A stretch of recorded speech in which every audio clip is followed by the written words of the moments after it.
ಶ್ರೀ ಗಣೇಶೋತ್ಸವ ಮಂಡಳಿ ಹಿರಿಯಪೇಟ್ ಬೂಸ್ಪೇಟ್ ಕಂಜಗಾರರಲ್ಲಿ ವತಿಯಿಂದ 51ನೇ ವರ್ಷದ ಗಣೇಶೋತ್ಸವಕ್ಕೆ ಸರ್ವರಿಗೂ ಸ್ವಾಗತ ಸುಸ್ವಾಗತ. ಅಗಜಾನನ ಪದ್ಮಾರ್ಕಂ ಗಜಾನನಮಹರ್ನಿಶಂ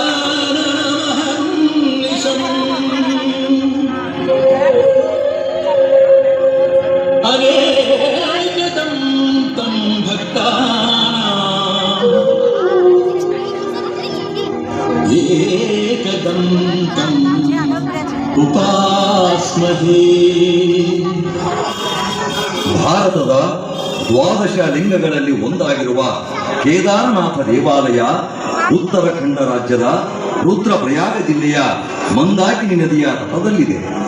ಈ ಕೇದಾರನಾಥ ದೇವಾಲಯದ ಬಾಗಿಲು 6 ತಿಂಗಳು ಮುಚ್ಚಿದ್ದು ಪ್ರತಿ ವರ್ಷ ಅಕ್ಷಯ ತೃತೀಯದಂದು ತೆರೆಯಲಾಗುತ್ತದೆ. ಕೇದಾರನಾಥ ದೇವಾಲಯದ ಬಾಗಿಲನ್ನು ಮುಚ್ಚುವ ಮೊದಲು ಒಂದು ದೀಪ ಬೆಳಗಲಾಗುತ್ತದೆ. ಆ ದೀಪ 6 ತಿಂಗಳ ನಂತರ ಬಾಗಿಲು ತೆರೆದಾಗಲೂ ಉರಿಯುತ್ತಲೇ ಇರುತ್ತದೆ.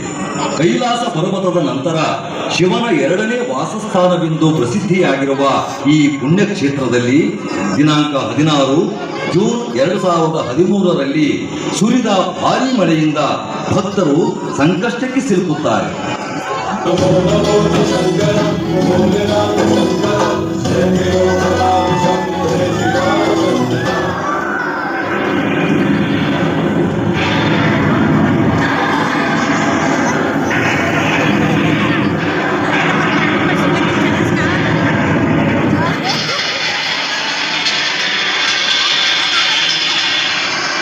ಈ ರಣಭೀಕರ ಮಳೆಗೆ ಮಂದಾಕಿನಿ ನದಿ ಉಕ್ಕಿ ಹರಿದು ಎಲ್ಲವನ್ನೂ ಕೊಚ್ಚಿಕೊಂಡು ಹೋಗ್ತಾ ಇದೆ.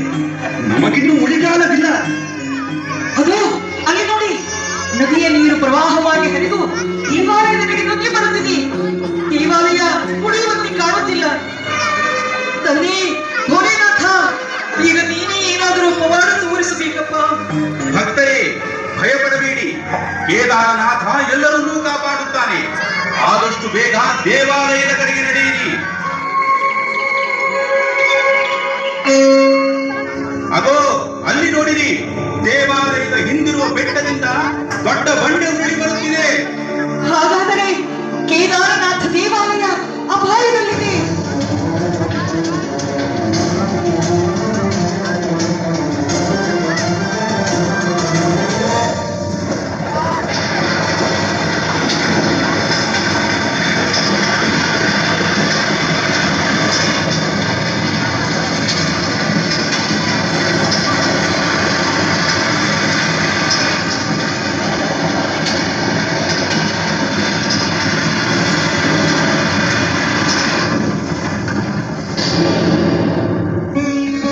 ಅಲ್ಲಿ ನೋಡಿರಿ ಆಶ್ಚರ್ಯವನ್ನು.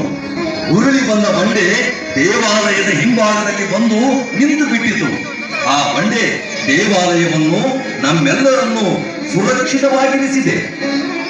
ಇದು ಸಾಮಾನ್ಯ ಬಂಡೆಯಲ್ಲ, ಸಾಕ್ಷಾತ್ ಶಿವನೇ ಭೀಮ ಬಂಡೆಯ ರೂಪದಲ್ಲಿ ದೇವಾಲಯದೊಂದಿಗೆ ಭಕ್ತರನ್ನೂ ರಕ್ಷಿಸಲು ಬಂದಿದ್ದಾನೆ. ಈ ರೀತಿ ಭೀಮ ಬಂಡೆ ಕೇದಾರನಾಥ ದೇವಾಲಯದ ಹಿಂಭಾಗ ಅನತಿ ದೂರದಲ್ಲಿ ಬಂದು ನಿಲ್ಲುತ್ತದೆ. ಆಗ ಪ್ರವಾಹವಾಗಿ ಭೋಗರೆದು ಹರಿದು ಬಂದ ನದಿಯ ನೀರು ಇಬ್ಬಾಗವಾಗಿ ಹರಿದು ಹೋಗುತ್ತದೆ.